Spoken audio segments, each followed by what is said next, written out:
Olá, tudo bem? Você que está nos assistindo hoje no nosso novo programa. Antes de a gente apresentar o convidado, eu vou pedir para você que não se inscreveu ainda, se inscreva, assine a notificação e compartilhe com os amigos. Hoje, o meu convidado é uma personalidade política. Ele nasceu na cidade de Franco da Rocha, em 1984. Ele é companheiro da Thalita. Kiko é filho do ex-deputado Maurici, já vem de uma questão de vida política, isso a gente vai perguntar para ele, e da professora Renata Selegui. Eu ia até perguntar, a sua mãe é professora do Estado? Era professora de colégio privado, Kiko? Ela foi professora da rede estadual, diretora de escola, hoje ela está aposentada como professora da rede estadual.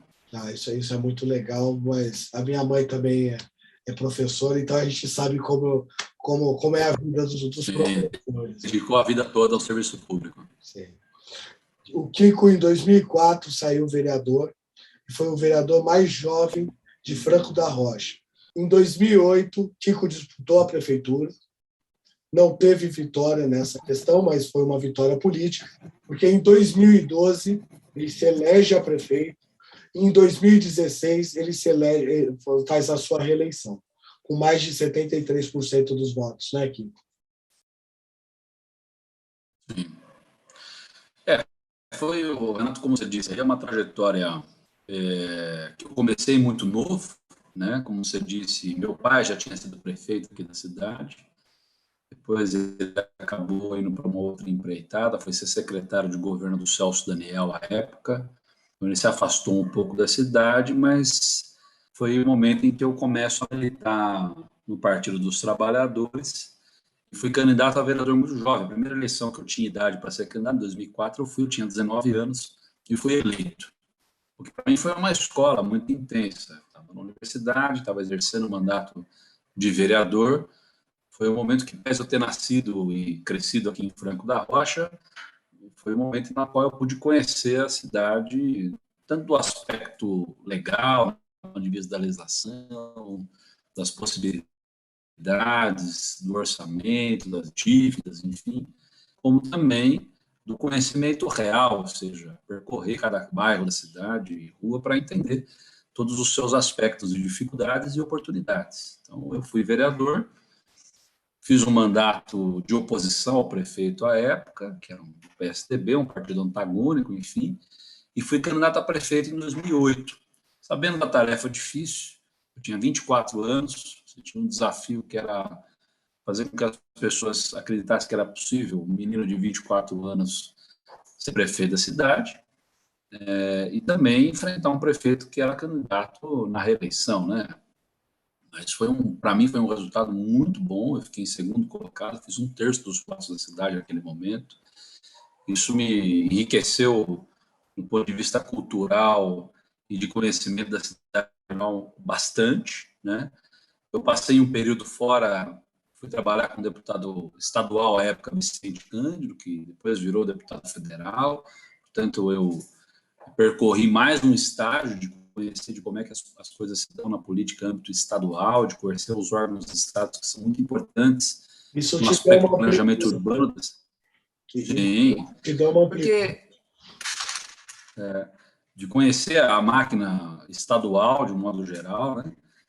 Porque grande parte do que está planejado, do que está feito de maneira não planejada, em algum momento foi estudado por órgãos estaduais, como o caso da Sabesp, da RE, né, as secretarias de Estado, enfim. Isso me deu uma dimensão maior de poder olhar Franco da Rocha de fora, de ver o quanto ela é pequena diante do tamanho do Estado, porém complexa por conta da localização que ela está, né? Qualquer cidade na grande São Paulo impõe ao governante um desafio muito complexo, que é você administrar uma cidade com um orçamento restrito diante do tamanho dos problemas que você tem nas cidades da grande São Paulo. Eu costumo dizer, viu, Renato, que Franco da Rocha é uma cidade pequena, pobre, com problema e desafio de cidade grande. De cidade grande. Com esse aspecto de estar inserido no contexto da grande São Paulo, que a gente vai discorrer um pouco sobre isso. Né? Isso foi muito interessante, né? Porque você vem fazendo a sua base, né? Você começou como candidato a vereador, né? Tendo uma visão global do município, né? De conhecendo mesmo o município, né? De rodar rua por rua e conhecer cada, cada habitante, né? Queria até que você contasse mais essa sua primeira campanha, porque a primeira campanha de vereador é uma campanha sempre que todo ser político, né, todo candidato político lembra com muito carinho a primeira campanha de vereador, porque é uma campanha muito ativa, né, uma campanha que você corre a cidade inteira, né?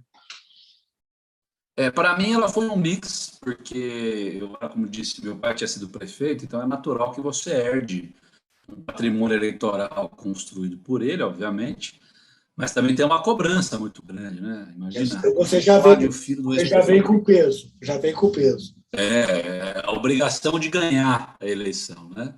Então é o que você falou, eu me desdobrei aqui de várias maneiras, mas eu também só tinha 19 anos. Você imagina que muita gente desconfia em depositar o voto em alguém tão jovem, né? Sim. Então foi um mix de eleitores que eu fui construindo ao longo da minha juventude, de amigos, pessoas que vivem aqui no bairro onde eu moro, porque eu nasci e cresci na mesma rua, eu moro até hoje na mesma rua, né?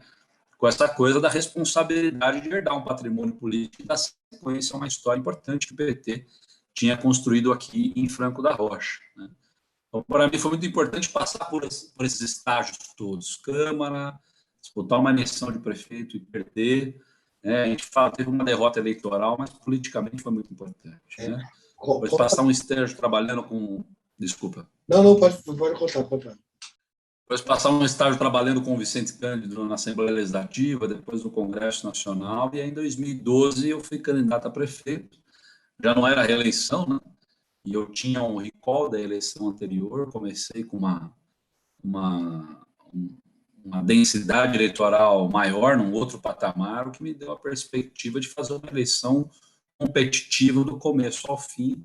Foi uma eleição dura, eram dois candidatos à época, eu tive 53% dos votos, Nossa, foi 53-47, então foi uma e eleição apertado, fácil. né? Apertado. E quando você vem de uma eleição assim apertada, sucedendo um grupo político que estava há um tempo aqui, o seu governo passa a ter uma série de desafios também, né? Porque Sim. você imagina você governar uma cidade onde metade das pessoas não votaram em você.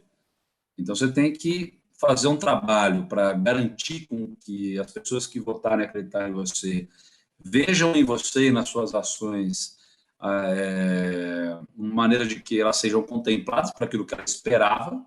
E você tem, por outro lado, um esforço de poder dialogar com os outros 47% que não votarem em você, que esses vão ser mais difíceis de você convencer exatamente pela razão de eles escolherem outro candidato. Sim. E tudo isso com 28 anos de idade, portanto, também tinha esse ingrediente a mais da idade, que era me provar e provar para todo mundo que eu era capaz de conduzir, à época, uma cidade de 150 mil habitantes, com um orçamento muito pequeno, girava em torno de 190 milhões de reais ano.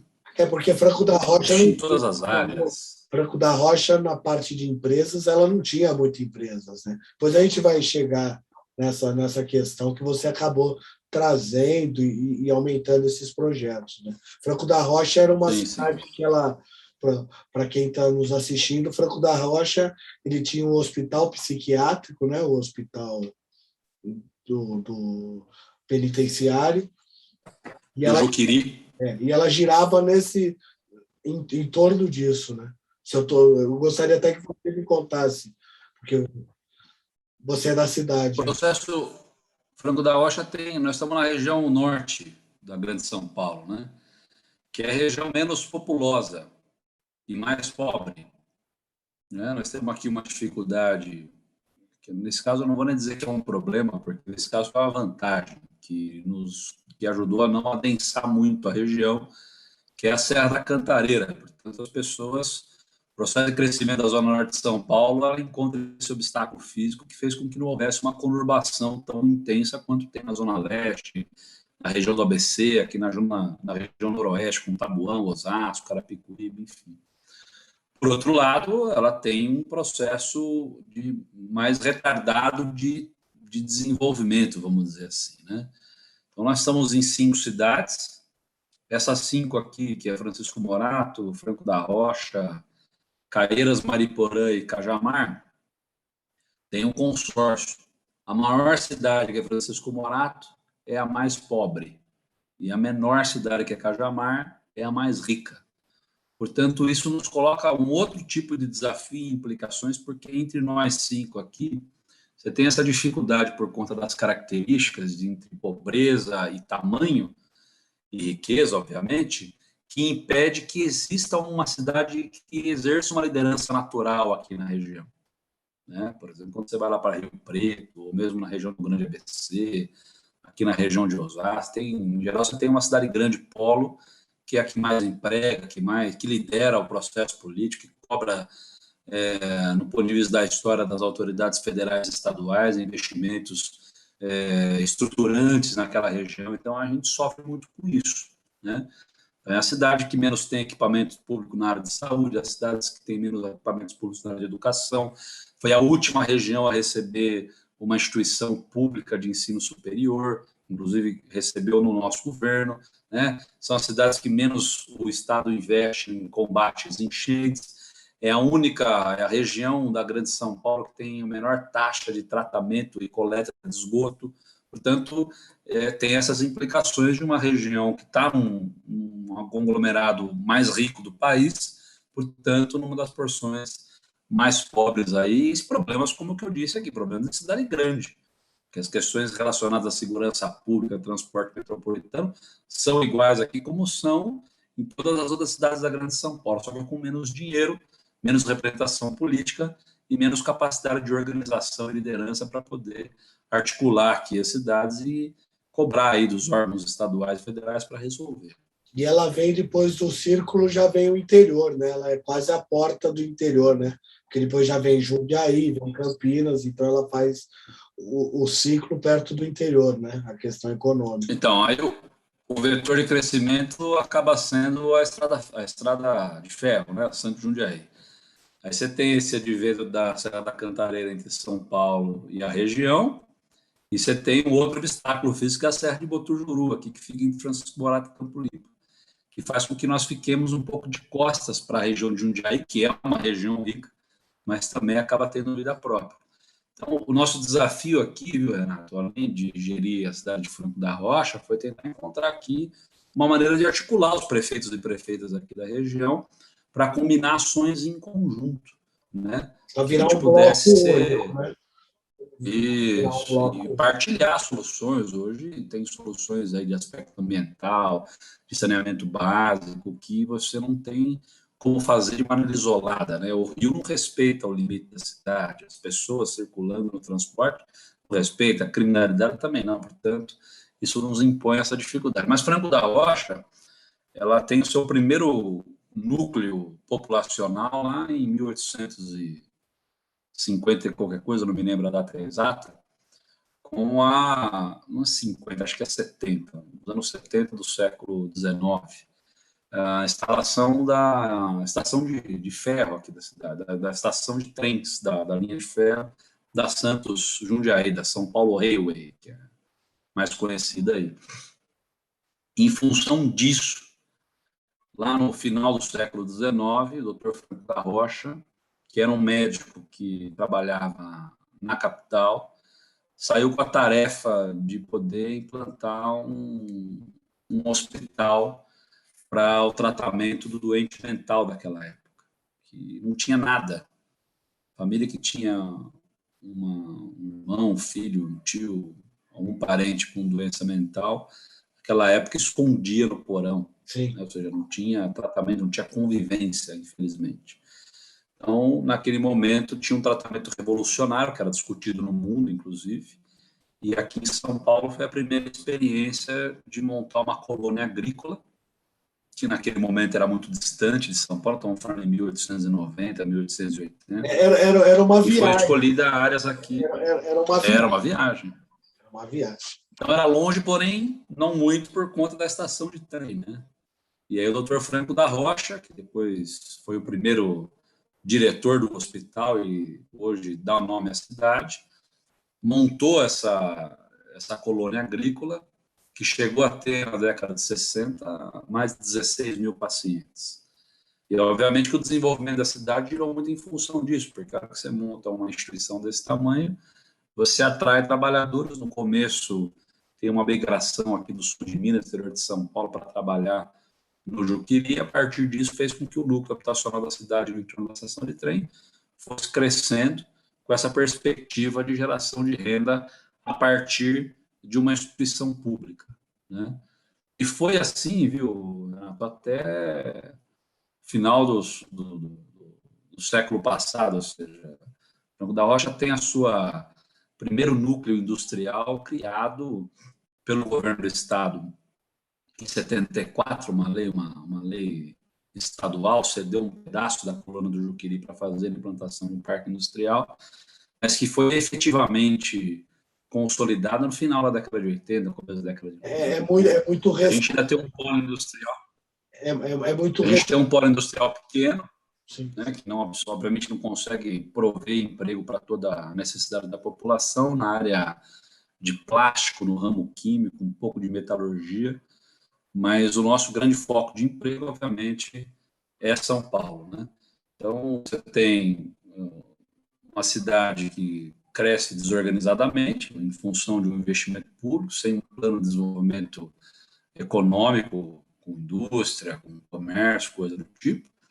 E você tem uma explosão de loteamento sem infraestrutura, porque São Paulo passa a ficar caro para os trabalhadores que vão vindo para cá na década de 60, 70, e os loteamentos regulares, inclusive pela lei da época, que você podia lotear sem asfaltar, sem botar água, sem botar luz, enfim, tomaram conta da cidade aqui e trouxe um legado para a gente de uma ocupação desordenada, sem infraestrutura, que a cidade, com o orçamento pequeno que tem, tem passado esses últimos 30, 40 anos correndo atrás do rabo, provendo infraestrutura mínima para esses cidadãos, trabalhadores que vivem. Quando você veio de vereador, você começou já vendo como você já morava na cidade, já vivia, né?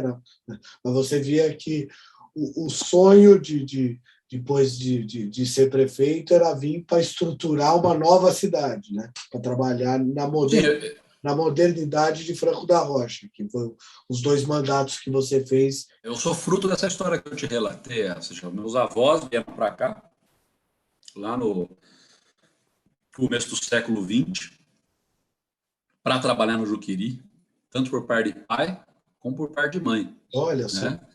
A geração posterior, que são a geração dos meus pais, já não trabalhavam no Juqueri, mas para buscar formação universitária e trabalho, se deslocaram a São Paulo. Né?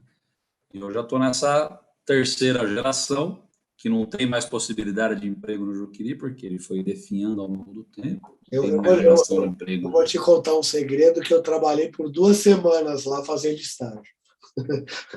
Né? Ah, é? Fiz estágio? Porque o estágio da faculdade eles davam para os alunos de advocacia, né? Primeiro, segundo ano. Daí eu fui trabalhar por 2 semanas. Daí tinha rotatividade. Ah, que bacana. Eu acabei fazendo estágio no Juqueri e no Carandiru. Foi muito importante essa parte. Porque tem uma coisa, Renato, quando o Juqueri deixa de... O que aconteceu com o Juqueri? Acertadamente, inclusive. Teve, naquela época, até o final da década de 70, 80, você trabalhava esses grandes manicômios, que é desumano.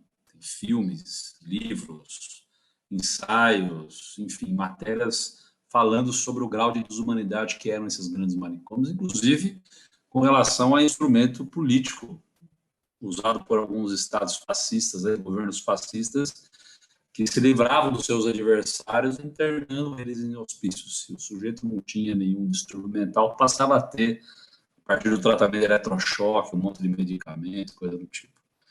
Então, o Juqueri, que chegou a ter 16, 17 mil pacientes, hoje não passa de 80, né? Porque você tem um tratamento politicamente manicomial. Agora, pelo que a ciência nos coloca, é muito mais humano e de resultado mais eficiente você tratar do paciente próximo a família ou o convívio com a sociedade, né? A sociedade está muito mais preparada para conviver A com as sociedade crises ao redor absorveu, desse né? tipo de A movimento. sociedade absorveu, né? Perfeitamente. É uma outra leitura, né? Se a gente for ver, é uma leitura Sim. recente, A porque ciência vai, né, dando uma outra está dinâmica para melhorando. isso. Sim, sim, tá Então, melhorando. o que sobrou? Sobrou um montão de prédio, um montão de área. Pra você ter uma ideia, quando eu falo da Fazenda do Juqueri, nós estamos falando em 40 quilômetros quadrados de área. É enorme lá. Pra você ter uma ideia, Fernando de Noronha tem isso. É uma ilha de Fernando de Noronha que era de propriedade do governo do estado. Então, o governo do estado foi meio que ocupando aqui do jeito que quis. Teve, inclusive, uma mobilização histórica aqui na cidade contra o governo Quércia, que queria instalar à época aqui coisa de 30 mil unidades habitacionais. Quase que Franco da Rocha vira cidade Tiradentes, né? Tinha um investimento grande em CDHU. Ia ser muito pior, porque seriam com moradias de baixa qualidade e sem infraestrutura para poder, por exemplo, empregar as pessoas que morariam aqui. Então, a cidade se mobilizou, foi contra esse movimento, e na sequência, acho que no governo Mário Covas, essa área virou um parque estadual. Então, está preservada, uma área de uns 30 quilômetros quadrados, que hoje é um parque estadual, com pouca infraestrutura ainda, mas com a perspectiva de, no futuro, de oferecer aqui muito lazer, turismo para a nossa região, de modo geral, né? Então, o governo do estado foi ocupando isso meio do jeito que quis. Então, o governo Mário, por exemplo, construiu aqui 5 ou 6 presídios. Então, tem uma confusão para quem vê Franco de fora, que tem um monte de presídio aqui, é no Juqueri. Não, não. São nas terras da fazenda do Juqueri, mas não é manicômio mais. Você tem aqui um manicômio judiciário, pela estrutura da lei, onde você prende presos que foram condenados ali e devidamente laudados, identificados por uma doença psiquiátrica, né? Presos de alta periculosidade, inclusive. Quem ficou preso aqui foi o bandido da Luz Vermelha há muito tempo, Foi, foi. que é um caso famoso aí da nossa crônica policial, né? Sim. Ele ficou mais de Mas 30 você tem anos. aqui presídio, você tem presídio de todo tipo aqui, você tem CDP, masculino, feminino, e você tem muitas fundações casa, que não é presídio, mas é uma instituição de atendimento para o menor infrator, né? Que isso acabou sendo para a gente aqui, Renato, um foco de geração de emprego, né? Você imagina, você tinha uma instituição que empregava milhares de pessoas, de repente ela deixa de existir, as pessoas ficam sem emprego, e o sistema prisional passa a ser uma fonte de empregabilidade. Então, você tem muita gente que vive em Franco da Rocha que hoje é servidor público estadual na área do sistema penitenciário. Então, isso dava Então, base. Franco da Rocha é isso. Sim. Franco da Rocha é uma cidade com bastante história e muita dificuldade. Diante desse cenário, Renata, que eu fiquei os 8 últimos anos da minha vida me dedicando a administrar a cidade que eu nasci, que eu vivo até hoje, enfim, tentando fazer o melhor diagnóstico possível em todas essas etapas aí das quais eu falei, na Câmara, perdendo, ganhando eleição, para poder fazer o melhor governo possível, né? Eu entreguei uma cidade com 2,5 vezes o orçamento que eu peguei, né? Com uma capacidade de investimento muito maior, com dinheiro em caixa, sem dívida, ampliamos substancialmente o atendimento em educação. Hoje, nossa demanda por creche aqui é atendida em 100%, e tem outras escolas a serem entregues nos próximos meses que vai acompanhar o crescimento da cidade. A gente remodelou todo o sistema de transporte da cidade, uma estação de trem nova, 2 grandes terminais de ônibus integrados a ela, criando aqui uma outra dinâmica na organização do trânsito, Eu ia até de pedestres, de veículos. Você fez o divisor de águas de Franco da Rocha, né? Você Foi um governo traz que a a gente cidade considera. para a modernidade. Sim. Fizemos um esforço também, Renato, para organizar a nossa legislação, fizemos nosso lei de usurpação do solo no plano diretor, revisamos nosso código de obras, código tributário. Hoje, Franco da Rocha é uma cidade que tem um quarto do seu território pronto para receber empresas, exclusivamente empresas. Chegamos a um ponto aqui de que crescimento residencial são só nas manchas já consolidadas, portanto, nós precisamos agora criar emprego para quem vive aqui. Nós temos hoje 1 milhão de metros quadrados de galpão de logística, que é o grande vetor aqui da nossa região, muito puxado por Jundiaí e Cajamar. A nossa divisa com eles foi preparada e organizada em função disso, em aprovação. Isso significa um investimento de 2 bilhões de reais nos próximos 5 anos e a geração de quase 15 mil empregos. O Mercado Livre a cidade preparou na parte de logística, né? Porque vocês têm o rodoanel em volta e a cidade está muito perto da capital, né? Então você tem todo... Exatamente. A empresa, o Mercado Livre já está em execução de um galpão importante aqui, que deve gerar 2 mil empregos até o final do ano. Essa eu diria que é a primeira de uma série de outros investimentos que vão acontecer nesse ramo na cidade, o que pode ajudar muito, viu, Renato, a viabilizar um orçamento aquém da necessidade que nós temos de investimento aqui, né? E no último período, o governo do Estado de São Paulo e o governo federal, inclusive, por organização de apresentação de projetos que a prefeitura fez em parceria com os órgãos do Estado, hoje, Franco da Rocha é o foco do maior investimento do DAE, que é o Departamento de Água e Energia do Estado, está construindo 2 grandes piscinões na cidade, que vai ajudar a gente a combater um problema sério de enchente aqui em Franco da Rocha, que a gente convive já desde a nossa existência, vamos dizer assim. E esses 2 piscinões foram projetados a se transformar em 2 grandes parques lineares no coração da cidade. Portanto, eu espero que nos próximos anos aí, com um orçamento mais organizado, a cidade em pleno crescimento, a gente possa entregar uma cidade mais bem infraestruturada para a população que vive aqui, uma cidade projetada para que no futuro receba novos investimentos de mais qualidade, e do ponto de vista dos investimentos públicos, por conta de toda essa cadeia de obras e investimentos em área social, educação, saúde, assistência, lazer, a gente possa entregar uma cidade com mais qualidade de vida para a nossa região. Conta para nós, o pessoal que está assistindo, que você iniciou a construção da primeira maternidade, né, de Franco da Rocha. A história assim, isso foi já o sonho desde vereador ou cresceu no primeiro mandato? Essa história engraçada não é a primeira maternidade. Eu vou te contar uma história que tem a ver com o Juqueri também. Certo. Quando o Juqueri passa a ter 16, 17 mil internos, né, milhares de internos, dentro do complexo, o governo do Estado de São Paulo montou um hospital de clínicas, a princípio para atender a população de internos do Juqueri, né? Porque lá o cidadão fica internado no manicômio, mas ele tem problemas, por exemplo, as mulheres relacionados à ginecologia, né? A clínica geral, ortopedia, não é só atendimento psiquiátrico e neurológico, você tem outras tantas, né? E esse hospital também atendia a região. Eu digo com foco nos internados, porque nessa época você tinha mais internos do Juqueri do que população na cidade, em alguns casos, né? Então, foi diminuindo o hospital, o tratamento psiquiátrico aqui, mas o hospital de clínicas permaneceu e ampliou esse serviço para atender a região a partir do SUS, consolidado em 88, com mais recursos compartilhados, aí, inclusive, da União. Quando eu era vereador, lá para o ano de 2008, o governo do Estado anunciou que transferiria a maternidade, que à época funcionava em Franco da Rocha, dentro do complexo, para o município vizinho de Caieiras, porque as condições do prédio aqui no Juqueri estavam muito ruins.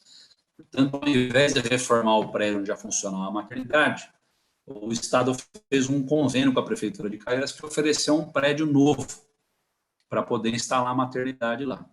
É claro que o prédio, à época, em Caieiras, não foi construído para ser maternidade, mas, diante daquela situação, estava muito melhor ir para um prédio novo, mesmo que precisasse ser feitas várias adaptações nele, do que se manter num prédio antigo. Você imagina que é para uma cidade, né, perder uma maternidade. Então, isso causou um trauma aqui, não só na classe política, mas fundamentalmente nas pessoas que vivem em Franco da Rocha. Desde o trauma de perder um serviço até aquela história de que não nasce mais franco-rochenses, né?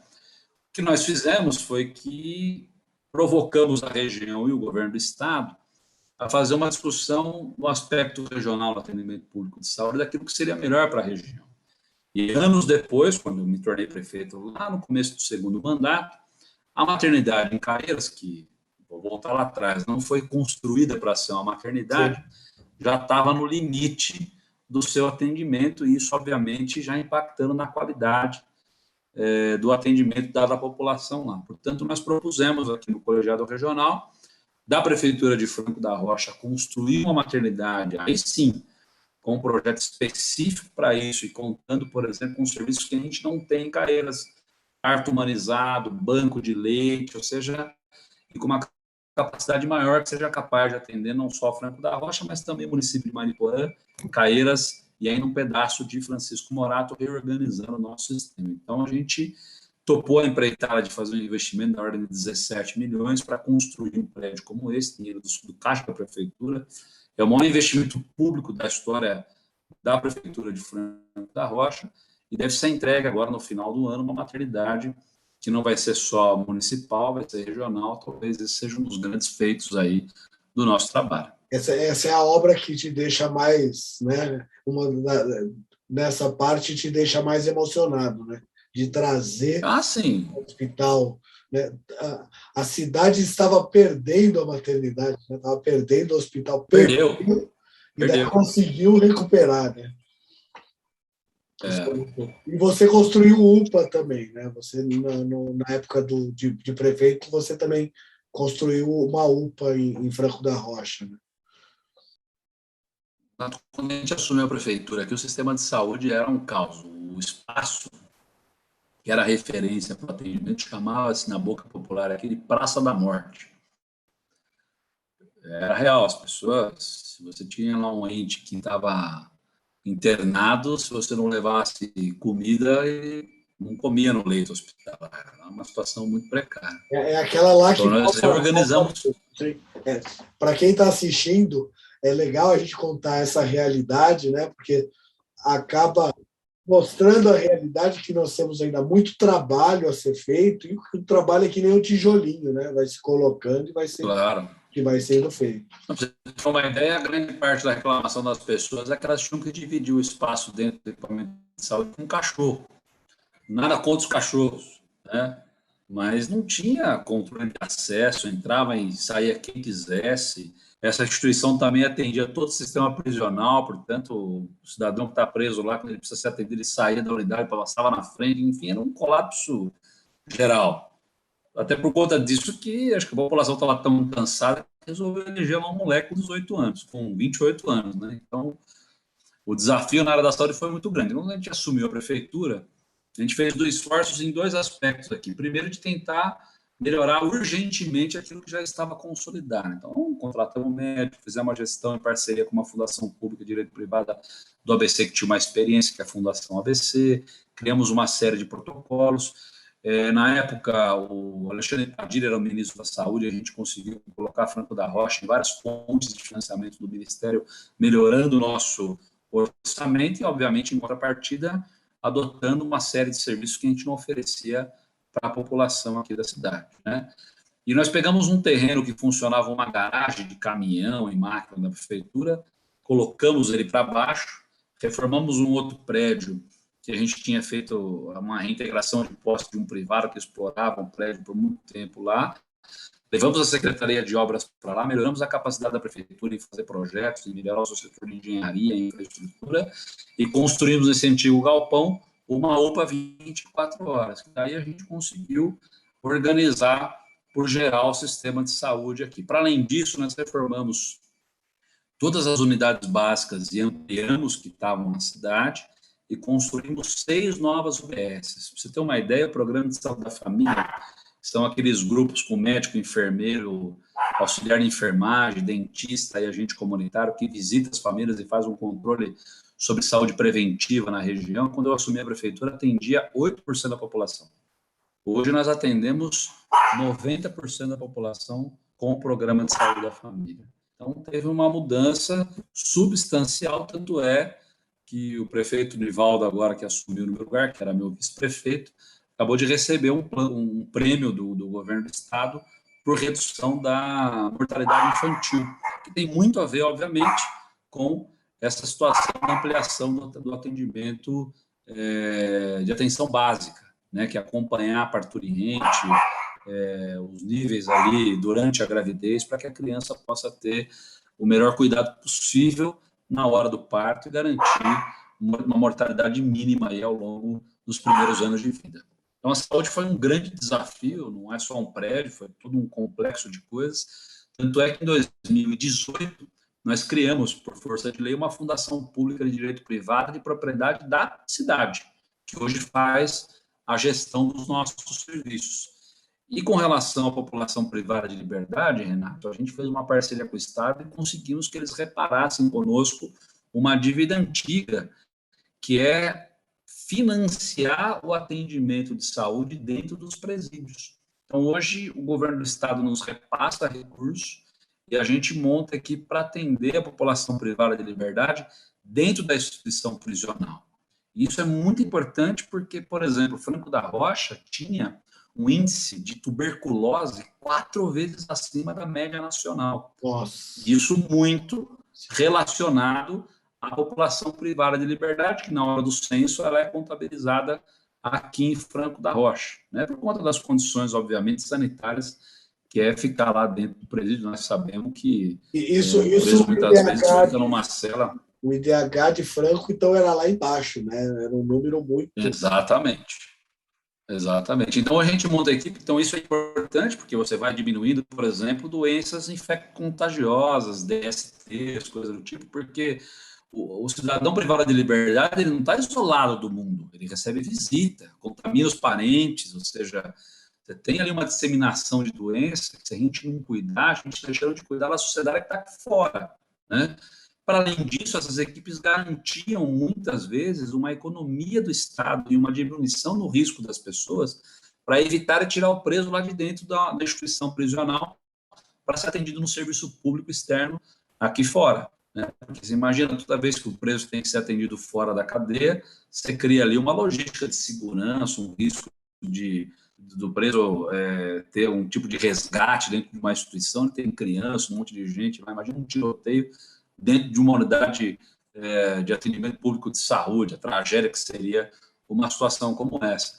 Inclusive, a cidade foi premiada 4 anos consecutivos, por trabalhos de redução de doenças focadas na população privada de liberdade. Obviamente, isso impacta também na qualidade do atendimento da saúde como um todo na cidade. Sim. Então, esse foi uma do trabalho mais difícil que você teve, né, nessa questão. Organizar o sistema de saúde foi... Hoje, o orçamento da saúde é 3 vezes maior do que nós pegamos.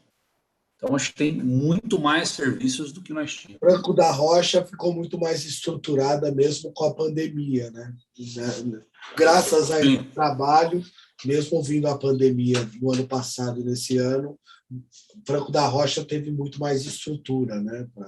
Queria até que você... E a consolidação, Renato, do sistema de atendimento, de atenção básica na saúde, ela nos leva a ter uma política de controle sanitário, por exemplo, agora da pandemia, muito mais efetiva, né?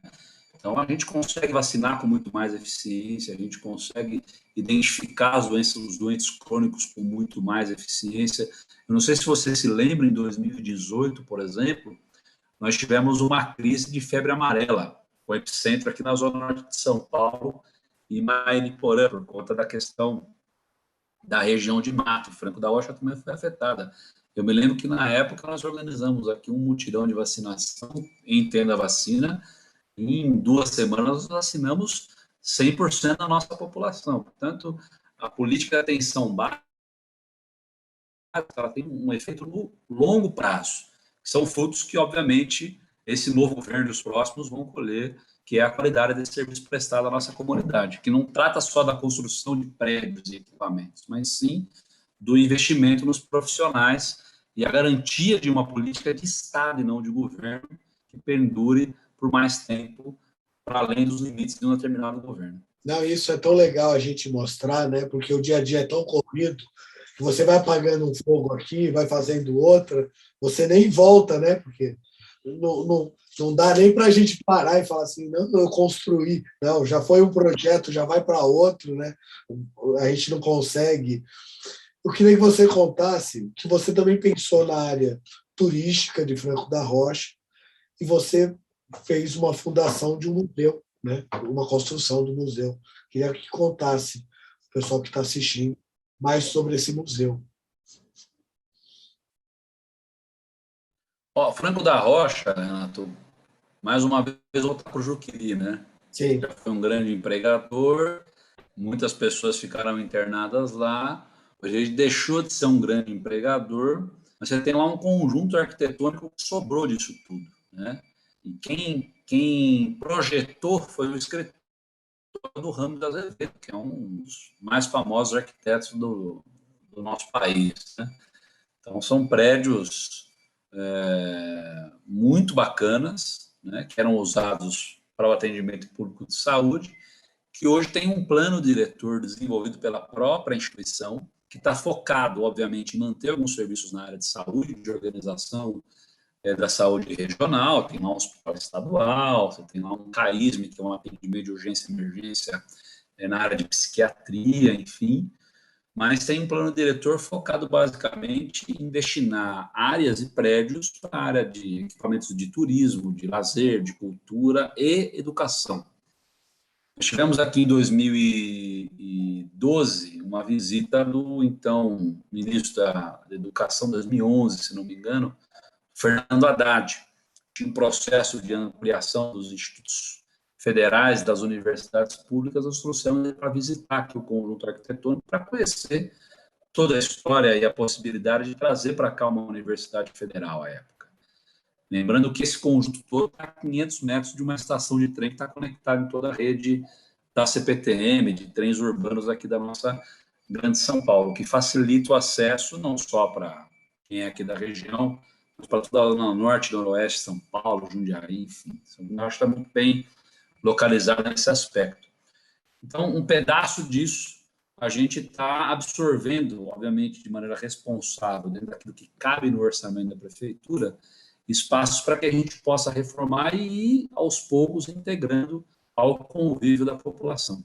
E talvez o espaço que seja o meu xodó aqui, acho que tem uma grande importância no aspecto cultural, e pode ter agora no ponto de vista do turismo, é um prédio que é um Museu Osório César. O Osório César foi um médico, se não me engano, o terceiro ou quarto diretor do Hospital do Juqueri. Ele é um médico, mas como naquela época, você imagina que alguém que se forma em medicina fala 5, 6 línguas, é um poliglota, um autodidata, portanto, ele tem uma história de vida muito interessante. Uma passagem importante é que ele foi, acho que o primeiro marido da Tarsila do Amaral, que é uma artista muito conhecida no país, né? E ele se correspondia com o Sigmund Freud, né? Que é talvez aí o pai da psicanálise no planeta, né? Ele desenvolveu um trabalho aqui da arte-terapia, ou seja, ele incentivava que os pacientes faziam um tratamento para os pacientes de doença mental a partir da arte. Então, você tem aqui milhares de obras de artes, pinturas, esculturas, que foram feitas por esses artistas, que hoje estão em exposição no Museu Osório César, em Franco da Rocha, que é um prédio que foi restaurado dentro do nosso governo. Milhares de obras de arte foram restauradas também, então, mas tem uma exposição permanente aqui em Franco da Rocha. E esse museu fica no coração de um parque também que a gente entregou no centro da cidade. Então, é um lugar de visitação que vale muito a pena, é gratuito, ou seja, no final de semana aí que quem vive na capital queira conhecer o Museu Osório César dentro do Complexo Hospitalar do Juqueri, é um passeio que vale a pena para quem gosta de cultura, de arte, de arquitetura, enfim, muito bacana. E dá para fazer até um passeio diferente, dá para ir de trem, né? Você pode pegar o trem na Barra Funda, você pode, para você que está em São Paulo, pega nas outras estações e vai até. Eu vou deixar até o endereço, deve ter o site do museu, vou deixar o endereço aqui, né? porque essa informação é legal, porque o pessoal que está em São Paulo, né, dá uma esticadinha no final de semana e vai conhecer uma cidade nova em torno de São Paulo. É uma opção gratuita aí. A Né? vida não está fácil para ninguém, né? Então a gente está procurando opções como essa aí para E passeio o gratuito é sempre divertimento da mais nossa gostoso. família. Né? Passeio gratuito é sempre mais É, gostoso. é. Então, eu vou lhe perguntar, então, nessa questão, na questão da sua carreira política. Né? Então, você cumpriu o vereador, cumpriu o prefeito, e hoje, né, o que nós vamos esperar para 2023? Eu falo que 2022 vai ser um ano de final de pandemia, né? A gente espera isso, e um ano de crescimento. Novidades para 2023, o que você espera de São Paulo, do Brasil? Estamos vivendo um momento muito difícil do nosso país, eu creio. Não só no ponto de vista econômico, com mais de 15 milhões de pessoas desempregadas, a maior taxa de desemprego da história do nosso país, né? Uma crise econômica que nos coloca em xeque diante, inclusive, do planeta no ponto de vista da recuperação. Hoje o país está cada vez mais se desindustrializando, virando refém do agronegócio, que necessariamente não gera emprego com a maior qualidade que nós precisamos aqui. É um país que, em função de uma visão neoliberal da economia de mercado, o Estado não é vetor de pesquisa, não desenvolve pesquisa para a indústria, não tem projeto de país. Isso é muito difícil, porque nós estamos falando de um país que até pouco tempo atrás era a quinta economia do planeta, era protagonista em qualquer uma das discussões do globo, desde meio ambiente, passando por economia, por distribuição de renda, um país que tinha um horizonte de liderança e de desenvolvimento muito importante. Tivemos a ascensão de milhões de pessoas aqui para a classe média, de trabalhadores invisíveis do mercado formal, do mercado de trabalho, e hoje nós estamos vivendo uma dificuldade grande, sobre todos os aspectos. É um país que, em função de uma visão neoliberal, tem diminuído direitos para a população, então, para a próxima geração se aposentar vai ser muito mais difícil, o mercado de trabalho está cada vez com menos garantias de direitos. Então, para um país desigual, se você não tem proteção do Estado, a chance da gente voltar à barbárie é muito grande. E, para além disso, nós temos um líder, que é o presidente da República, que não tem projeto. Ou seja, a gente está aí fadado a esperar o término do mandato dele para começar a pensar um projeto de país, que fica encontrando um inimigo onde não existe, justamente para dar discurso para uma parcela da população hoje que é minoria, né, ser engajada num projeto político de poder que só tem esse objetivo, no meu ponto de vista, manter ele, a família e um grupo de militares que, na minha opinião, tem uma visão muito pobre do papel das Forças Armadas na garantia da democracia e, fundamentalmente, da construção de um projeto de paz. Então, talvez esse seja o grande desafio, não só meu como liderança regional aqui política, mas de qualquer cidadão, de poder abrir um pouco mais o coração e a mente, de poder dizer, ó, o Brasil precisa de um projeto. Ele pode ser mais conservador, mais progressista, mas, de um modo geral, precisa de um projeto que garanta dignidade para as pessoas, emprego,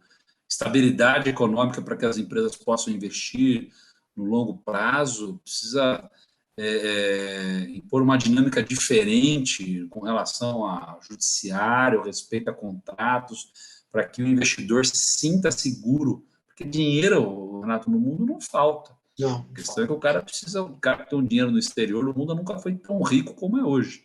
É verdade que a renda está cada vez mais concentrada. Agora, a maneira que a gente encontra para distribuir essa renda é você criando um terreno fértil para que tenha investimento e, quando tiver esse investimento, que essa riqueza seja partilhada para o conjunto da população. E o Estado, num país desigual como o Brasil, é fundamental para garantir essa divisão, porque, em alguns aspectos, sem a garantia estatal, você não consegue assegurar a uma parte importante dos trabalhadores acesso à educação, à saúde, à previdência, enfim. Imagina seria do Brasil hoje, no ponto de vista de organização social, se nós não tivéssemos previdência social, não tivéssemos o SUS, não tivesse minimamente educação gratuita. É claro que tem problemas de qualidade, enfim, mas esses direitos universais, na minha opinião, é o que garante hoje esse Brasil aqui não viver sob uma situação de barbárie controlado por milícia para todo canto, as pessoas, para sobreviver, têm que prejudicar o teu vizinho, né? E o Então, eu trabalho é um estou tijolo, né? O trabalho exatamente. você mesmo provou isso na prática, né? Você, numa cidade que não tinha tanta indústria, você montou o espaço para as indústrias virem, né? E que eu falo, é um tijolo por tijolo. E essa falta de É projeto isso. que nós ficamos sem, né? Tanto na parte privada como na parte pública, se você não tiver projeto, nada anda. Né? Hoje nós estamos numa situação que não só não temos projeto, como estamos destruindo aquilo que as gerações anteriores construíram até aqui. Eu falo que Né? em E não é só o 2012 a gente governo estava federal, não, o governo do discutindo. Estado. Em 2012 a gente estava. Por exemplo, o primeiro projeto de lei que o João Dória mandou para a Assembleia Legislativa, privatizando e vendendo vários serviços públicos, extinguindo empresas públicas, estava lá o Butantan no meio. Sim. Se não houvesse ali uma articulação, o Butantan hoje não seria público. Como é que nós faríamos, por exemplo, para resolver a questão da vacina? Portanto, nada em excesso é bom para a construção de uma nação. Nada, nenhum neoliberalismo em excesso é bom, nenhum projeto à direita conservadora é bom, nada em excesso à esquerda é bom. Um país como o nosso, com a história que nós temos, nós precisamos construir uma unidade. Para isso, nós precisamos ter capacidade de falar com os diferentes. Né? Então, é nisso que eu estou empenhado nesse momento, viu, Renato? A visão que você teve como prefeito, e nós em São Paulo nós tivemos um banco, que era o Banespa, que foi comprado pelo Santander. Você acha que o Estado deveria ter, em outros estados, né, os assinantes que nos assistem, né, Brasília tem um banco, né, o Rio Grande do Sul tem um banco, você a vista como prefeito, né, como gestor. Faltou esse banco do Estado, que acabou sendo vendido, né? Que eu falo assim, isso ajuda muito as cidades, né? Um banco de fomento. Eu acho que eu não diria, viu? A questão não é o banco ser público ou não. A questão no Brasil, eu acho que é o problema da concorrência bancária. Você tem muito pouco banco no Brasil. Portanto, quando você tem pouca concorrência, você fica na mão, Sim. vamos dizer assim, dos cartéis que tem aí, né? Eu acho que valeria a pena a gente estudar um pouco a nossa legislação para incentivar a criação de pequenos e médios bancos, que conversem com as cidades, que conversem com o pequeno empreendedor de maneira mais eficiente, que, por exemplo, aposte num projeto determinado, não só pelas garantias que ele possa entregar, mas que a garantia seja, por exemplo, uma boa ideia. Hoje nós não temos nenhum banco de fomento nesse sentido, que possa estender a mão ao brasileiro que quer empreender, coisa do tipo, né? Os governos estaduais, aqui em São Paulo é um exemplo, acho que todo o estado acabou fazendo isso, que são esses bancos de fomento menor. Aqui em São Paulo você tem uma agência que é o Desenvolve São Paulo, mas a burocracia para tomar dinheiro desses órgãos é muito grande, a dificuldade que é uma prefeitura tomar dinheiro emprestado, tem que passar por aprovação na Câmara Municipal, tem que passar pelo Conselho, no Senado Federal, para saber se pode emprestar ou não. Eu vou dar um exemplo para você aqui. O órgão mais rico da cidade de Frango da Rocha hoje é o Instituto de Previdência dos Funcionários. Ele tem um ativo aqui de pelo menos 250 milhões depositados lá. Só que a lei nacional engessa tanto a obrigatoriedade de investimento dos institutos próprios de previdência, que esse dinheiro desses 230 milhões que ele tem de fundo aqui hoje, 95% da carteira dele hoje está aplicada em 3 bancos, que não fomenta necessariamente um projeto na cidade. Sim. Esse pode ser um grande ativo. Todas as grandes, todas não, mas uma boa parte das prefeituras do Brasil afora tem esse patrimônio que não pode investir, por exemplo, no desenvolvimento local. Porque qual é o papel do fundo de previdência? Fazer bons investimentos de todo tipo para garantir o pagamento dos servidores públicos. A nossa lei, no futuro, a nossa lei ingessa basicamente em investir em título do governo. Portanto, é uma reserva de dinheiro para esses bancos e para eles emprestarem dinheiro para os próprios servidores públicos a juros altíssimos, com leasing, enfim, coisa desse tipo, crédito imobiliário, enfim. E a Agora, esses indivíduos rentabilidade são é curta, legalmente né? quase que proibidos de investir em projetos de desenvolvimento local. E a Então, o rentabilidade hoje é patrimônio da curta. cidade Verdade. é drenado a grandes fundos que investem sei lá onde, menos na localidade. Então, debates como esse precisam começar a ser feitos no Brasil à luz de uma política de Estado, né? E tanto a esquerda como a direita tem que entender que para que o Estado brasileiro ande, isso significa você criar um arcabouço de garantias à sociedade de um modo geral, é preciso abrir mão de uma posição ou outra no curto prazo para procurar ganhar no médio prazo. Eu acho que quando as pessoas falam em nova política, claro, tem muita gente oportunista que se diz novo só pelo fato de nunca ter disputado uma eleição na vida. Mas a hora que chega lá no parlamento, ou diante de uma prefeitura, diante de uma máquina estatal, não faz ideia de onde está, e o pior, vai se aliando com o pior tipo de coisa possível.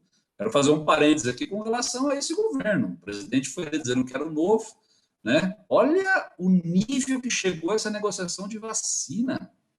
Eu nada contra a religião, mas um reverendo que veio da, sei lá, sabe-se de onde, com um sargento da Polícia Militar do Estado de Minas Gerais, negociando uma compra milionária de vacina.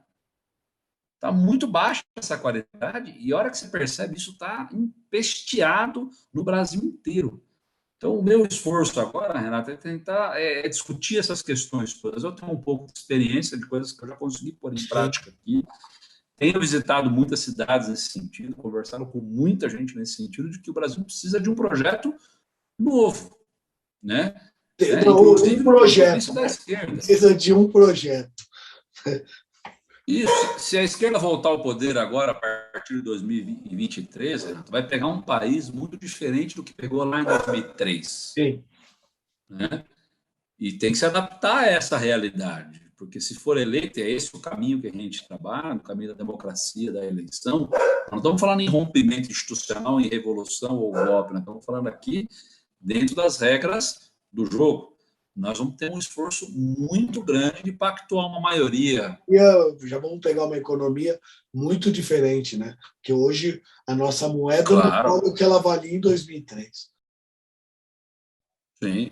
Não, e outra, nós vamos pegar um país sem política industrial. Sim.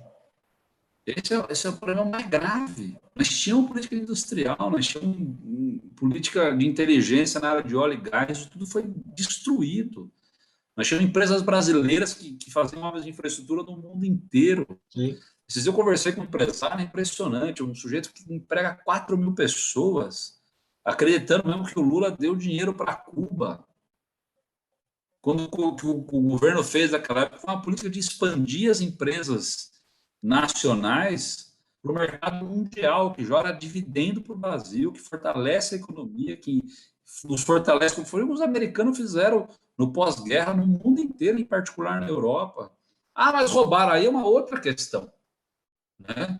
O combate à corrupção tem que ser permanente, não tem nenhum problema. Ninguém está dizendo que é a favor de roubar dinheiro de ninguém. Agora, em nome de um falso moralismo, você destruir uma política industrial do país, nós vamos pagar por isso por muito tempo. Então, eu acho que a política tem que ser um espaço para uma discussão responsável de ideias, que no final seja o objetivo sempre a construção de uma política perene de longo prazo de um Estado brasileiro forte, ágil e que seja capaz de oferecer mais qualidade de vida às pessoas que vivem aqui, condições dignas das pessoas terem trabalho, emprego ainda, que empreendam e possa ganhar a vida. Porque o pessoal que está nos assistindo, a gente não precisa nem chover no molhado, né? E que vinha já em discussões, né? Nesse período de 2003 a 2010, a gente vinha em discussões que a gente já estava procurando a ponta para chegar na ponta do mundo, né? A gente já estava na base do meio do Everest, a gente já estava quase no pico de questão economia. E nós retroagimos, né? Você fala bem bem aberto nessa questão. Falta projeto. Eu quero agradecer a você que assistiu essa conversa legal que foi suave. Quero agradecer. Você que ainda não se inscreveu, se inscreva ou compartilhe. Eu quero agradecer a você, Kiko. Obrigado por essa conversa democrática. Eu acho que foi muito legal. Quero um comentário de vocês. Coloque os comentários embaixo. A gente vai ter próximas conversas. Eu acho que o ideal desse programa é dar voz e a gente pensar em conjunto e pensar em bem da sociedade, né? Em bem do país. Então, Kiko, agradeço muito. Quero que você faça as considerações finais ao pessoal que está assistindo. Te siga vocês nas redes sociais. Pode falar a rede social, colocar aqui, que depois a gente coloca, tá bom? Agradeço muito, obrigado pela atenção. E vamos em frente e a gente vai maturando e vai desenvolvendo e fomentando as ideias. Muito obrigado. Eu que agradeço você, Renato. Parabenizar você pela iniciativa de manter um canal desse de diálogo com a sociedade, independentemente de ideologia de pensamento aqui, no intuito de fazer pequenas e grandes reflexões aqui acerca do nosso país, do nosso estado, da nossa localidade, né, da nossa micro-região, de um modo geral. Me dá essa oportunidade para falar um pouco da minha cidade, que é uma cidade desconhecida da grande maioria da população e das experiências que a gente desenvolveu aqui nesses últimos anos de trabalho como prefeito, como vereador, e dizer que eu quero poder, e você pode contar sempre que achar comigo aí nessas discussões, para que a gente tenha sempre a perspectiva de, a partir de boas ideias e muita reflexão, poder encontrar melhores caminhos aí para o nosso país, para o nosso estado de uma forma geral. Parabéns aí, muito obrigado pela oportunidade e até a próxima. Obrigado. E você que gostou, dá joinha, compartilhe e se inscreva no canal. Grande abraço, obrigado. Semana que vem tem próxima entrevista. Até logo.